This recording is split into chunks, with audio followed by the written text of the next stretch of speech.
Hello and welcome to ThoughtCast, the SPJIMR podcast, a conversation about business and leadership between a corporate head and an academic.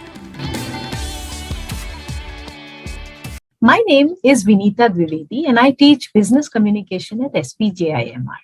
In this new episode of ThoughtCast, I'm very happy to welcome a business leader from one of India's biggest entertainment companies, Viacom 18. He is Mr. Gourav Rakshit, the Chief Operating Officer of Viacom 18 Digital Ventures. Hello, Gourav. Hi, Vineeta. Thanks for having me. Gourav is responsible for digital businesses, and their platform Voot has had exponential growth in recent years. Before this, Gourav, you had a long stint with super successful Shaadicom, where you were the CEO. You've been with Infosys Consulting, Planet Asia, and Nestle. So the first question I want to begin with is, how did you move from FMCG and IT consulting to digital platforms? Was it a conscious decision? Did you see the future? No. So I really enjoyed working with Nestle. Typically, the FMCG companies move you through a lot of departments, and finally, I found myself posted in Bangalore. And I'd always been a consumer marketing guy. While I was in Bangalore, though, that was very early days of the digital revolution in India, if you will. Actually, most of the work was being done for companies outside India, but it was happening all around me, and I I just sort of decided that I want to try this. It seems like it's better suited to my personality, still consumer oriented, but using the digital medium. And so I made the switch to Planet Asia and then to Infosys Consulting, where the focus really was on building digital products rather than retail, which was something that I really got schooled in at Nestle. And it's still my first corporate growing ground, if you will. Everything I really learned about consumers I learned at Nestle, but and then after that you keep applying and refining your craft. So that's sort of how I moved from FMCG into the digital world, if you will. The digital world, and you are also a digital native, as I think I am too. I understand that it's very hard to make it a profitable business. Shadi.com is an exception. How did that come about? Tell us a little bit more about it. Sure. I think I sort of owe some of that to my past experience before Shadi.com at Apple, where I was part of the Apple online store team when I was working with Infosys Consulting. And Apple is a uniquely profitable company, uh, captures most of the profit share of the devices market, even at that time. And so it was interesting to see how they operated, very different than everybody else in the space. I think Shadi.com really needed to become profitable and to have a completely different playbook than other internet industry players because we have a revolving door business. In at Shadi.com, our customers join, but within 1 or 2 years, sometimes as little as 3 months, once they find their partner, they move on.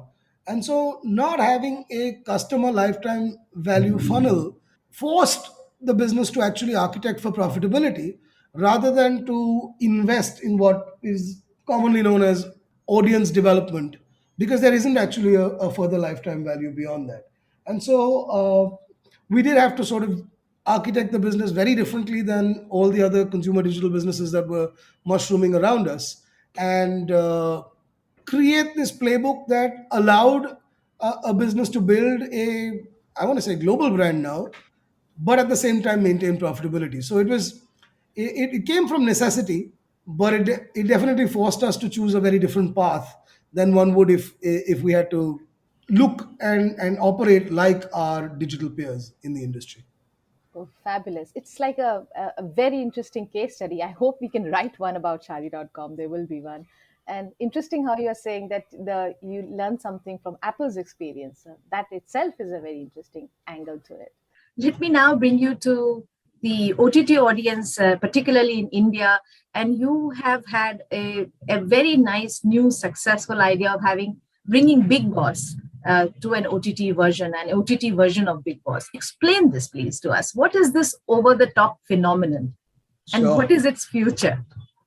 So I think that Bigg Boss has been obviously a very celebrated entertainment property for Viacom 18 for some time now. And over the past few seasons, we saw it gaining significant momentum on Voot. And that's on the back of obviously a very popular show, but a lot of the audiences are also very inclined not just to lean back and watch, but to participate and engage. And we've seen that building over the years. And this year we took this bold call to lean into it and not sort of have it as a second screen, but see whether we could create a primary screen experience for Bigg Boss. And it was a huge leap of faith because I don't think anyone's put their marquee entertainment property ever exclusively on digital and not use the broadcast medium as a complementary medium. I think was fairly pioneering for us, and credit to the entire Viacom leadership, Viacom 18 team that was willing to take this leap on such a massive property, and it's been good. I think that the proof point that audiences will migrate from screen if the content is right has sort of played out for us in these last 3 weeks. And Bigg Boss OTT obviously is operating with record numbers.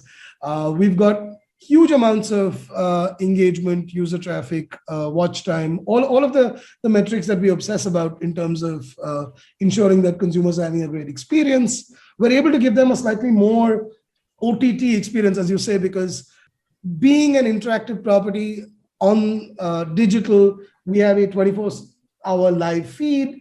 Our viewers are able to engage into the content itself, and it's a uniquely positioned experience. Now, the reality is that not every last person that watched it on television has come across. And so we recognize that, the bulk of them have migrated to the platform. But what it's also done is it's allowed us to bring in completely brand new audiences that may or may not have actually experienced this on colors. So in that sense, it's really been successful in drawing new, unique audiences to the Bigg Boss stable. So very, very exciting initiative from our point of view. So one is platform, Gaurav. So you're moving people from appointment viewing to OTT viewing, which is also more interactive. Yes. In terms of this world is now being driven by content. It seems like Bigg Boss is one content that you also as a company have realized that really draws maximum audience into you. If I were to ask you, what is it in Bigg Boss? Why is it that people like it so much? I think that it's not just Bigg Boss. I think that reality television definitely is something that's certainly coming of age. Even as you see the shows that are very successful now, they're actually taking slices out of reality, whether they're biopics from a long time ago or recent human sort of achievements in the past decade. A lot of that is being inspired by fact being more interesting than fiction at some level. And Bigg Boss really is a unique property in that it allows a very unique slice of reality. And I think that that's what we like. That's what our audiences that obsess about it like. It's quite unfiltered beyond just what's appropriate for showing on the screen, which I think that we have as a responsible business, we've got our standards and practices teams looking at everything that goes on. But beyond that, it's unfiltered, and I think that is what reality is. It's essentially what you and I are doing right now. We're not. This isn't a scripted conversation, and hopefully that has some level of engagement beyond what we could do if we were extremely prepped and I knew everything that we were going to be talking about. Yes, so I think that's where the world is moving, and Bigg Boss is exactly that, reality dialed up many notches. Got it. Yeah. And I am going to bring you back now to the OTT point that we're talking about, this over the top phenomenon again. I read your LinkedIn profile, and I think you had just started working with Voot that you read. You wrote probably that sharply focused on captaining Voot through the choppy OTT waters. So the adjective that has caught my attention is choppy. Why do you think it is choppy? Yeah. So uh, you mentioned it was early on when I joined. I didn't realize that I was going to par for the course, and it's going to be like that all through. Right. The reality is that, and this is true of any digital transformation, digital allows you to very quickly capture the imagination of users, but it takes a little while for businesses to mature in the back. And so there's so much consumption of digital that I think platforms are now working to keep up their back end to operate commensurate with consumers. And I'll give you a key example of that. I think that monetization, for example, trails consumption on digital, right? Because it's so easy to come to the party. I think it's highly expensive. Obviously, the content costs a lot of money, and when the monetization trails, it forces you to start to make very, very sharp calls. And that's sort of what lends itself to choppy waters. You've seen there are businesses that have come in and out of the ecosystem. It's a phenomenon that's not unique to media. I've seen that all through my digital journey. It certainly looks a lot easier from the outside, and so whenever there is an opportunity, that there's a bit of a gold rush because it's very easy to show up. It's really hard to be good and to move from good to great. So I think that's the reality of any digital ecosystem. And so we're certainly going through those choppy waters as we see migration of large number of consumers into digital screens. All of the best practices of business have to sort of work in parallel to come lockstep into where consumption already is. So that I think is what sort of, I guess, underscores the choppiness of the waters.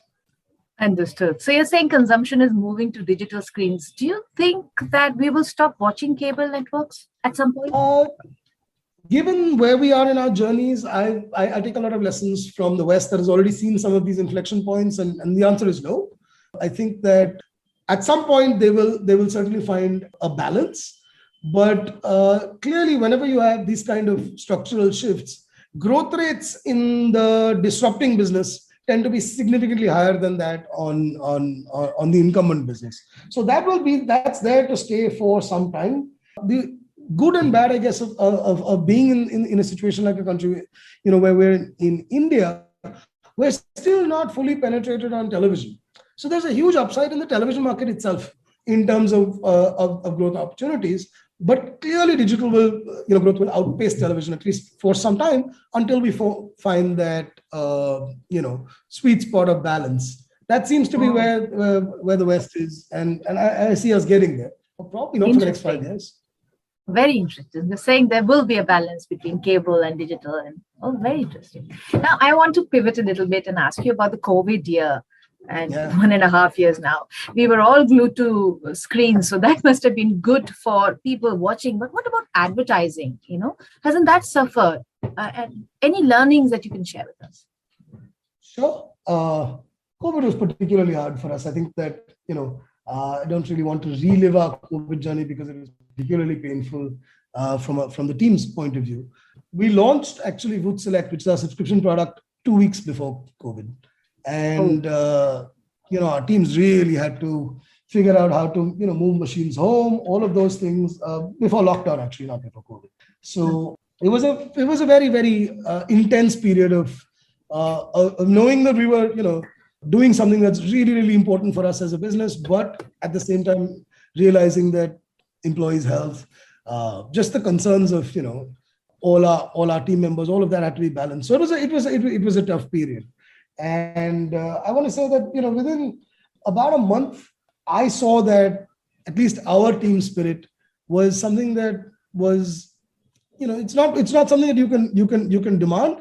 You can just be gracious and really appreciate teams for what they're able to do, because it was quite amazing what we were able to achieve by launching in the wake of this lockdown.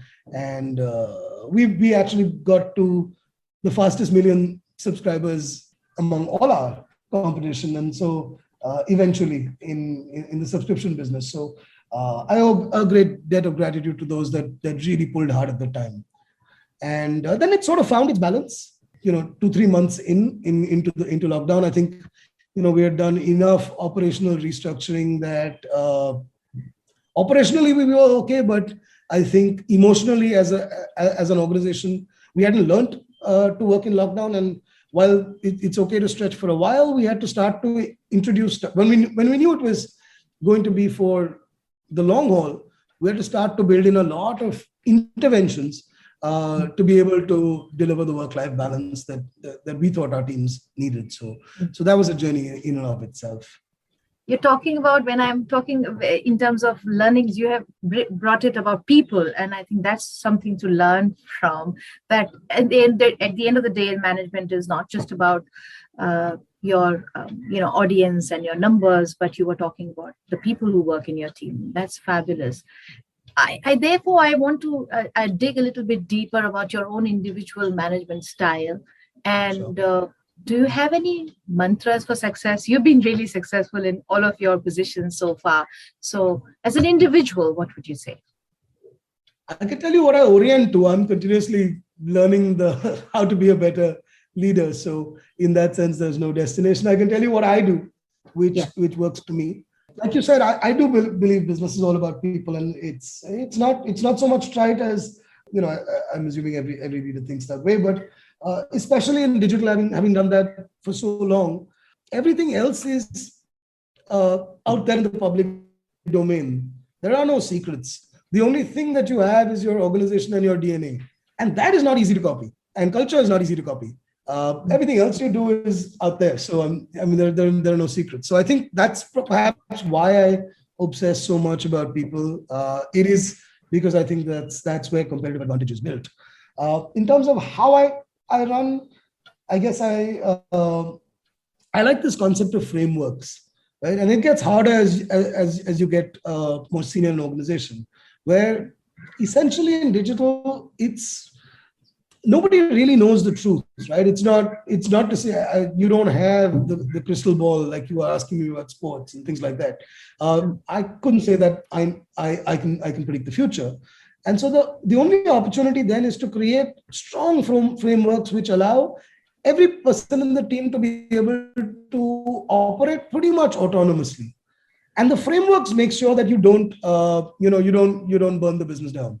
So the ability to be able to create frameworks that allow an individual to excel at the same time aligning with the larger organizational goal, that is tough. But it is also where the joy is, because then everybody believes they own the company. Everybody believes that they can make a difference to the organization's success. At the same time, you're creating enough checks and balances so you don't put the business at risk. I love that style of operation, and it works pretty well, I guess. But it is a journey. Yeah, very nice. This idea of frameworks that you're saying that you have for the organization. So now the next thing that I can very easily link with that is, do you have a framework? Did you have one for your own career? I mean, is there something that you knew what you wanted to do? How did you decide on the jobs you were going to take? And I mean, I wonder, Gaurav, that is it that we shape our career, or is it that the companies, the choice of jobs that we pick up, they shape us? What do you think? I think that we are obviously a collection of the perspectives we've had. So certainly to that extent, every job I've had has shaped me. In terms of the choices though, and I haven't done so much of a career that I can appear wise, but I think that what has worked for me is always moving towards an operating style that's closer to my own personal DNA. And so if you will, I guess I picked to be a marketer because I enjoyed understanding consumer behavior, right? To me, it's sort of problem solving. It's beautiful. And that's really, really attractive. And I do think that, FMCG companies do a fantastic job of it. But there's another aspect to me, which is somewhat restless. I'm not the most patient person in the world. And so then the transition to going to consumer digital again was actually leaning into my DNA a little bit more, because I think consumer businesses like FMCG companies run on really deep consumer truths, and so those are really well run organizations. But the restlessness that I have sort of as an individual wasn't getting completed, and so I think digital businesses became more attractive. I'd love to say that it was some grand plan. It certainly wasn't. But I can see, when I look back, I can see what resonates with my personality, and why that makes me go. And those are very fulfilling, because uh, it is hard work, right? I'm a big fan of people working hard. It gets a lot easier when you're doing something that aligns with your DNA I think it's as an in that individual. age-old adage also, no? If you really like your job, you're not working kind of thing. So you are doing something that you enjoy doing. No, I mean, I nuance that a little bit, in the sense that I recognize its work. It just feels worth it, and so that's the. I mean, I Yes. certainly Yeah. don't feel like I'm whistling while I'm working. I recognize its work. Yeah. It beats the crap out of me while I'm at it, but it feels worth it because it at least speaks to me in a way that nothing else does. So. Absolutely. So, what are you whistling at when you're not working? Yeah, I read in your profile that you love sports. Do you find time to play anymore? Yeah, so that's the thing. Sports for me is like meditation. That is the if you ask me, what really completes me. That's my thing. I mean, I love a lot of things about sport that are unique. It's like when you're playing, especially one-on-one sport, it's extremely well-defined rules. Man on man, woman on woman. Doing the best they can. Shared set of rules. You can keep trying to get better. The playing field doesn't keep changing. All of the stuff that the business world is not sports gives me, and so to me that is meditation. And I play a lot of sport. I actually play any sport with the ball, I guess, and play reasonably well, and I really love that. And to your point earlier is that I love it so much that I'm not sure that if I was doing it for a living, I would be able to retain the same joy for it that I have. Okay. Yeah. All right. Yeah. Yeah. I It changes. understand. I think Tiger Woods made the comment a long time ago about, sometimes being a golf professional sucks the joy out of golf. Yeah. I think what you're saying, and I hear, is that you have kept a passion other than your work alive, and that is important, isn't it? Yeah, I do a lot of. I mean, I recently started to play the guitar, and I'm horrible at it. We're sort of learning for the last 4 or 5 years, and completely self-taught, and that's a very unique journey to me because it's one where I don't have a destination. I'm just enjoying the journey, and that's given this whole competitive stuff. Even sport is very competitive for me. That's the one pursuit that I have that's just for the joy of itself. So I think that as individuals, we've got to find ways to make ourselves happy.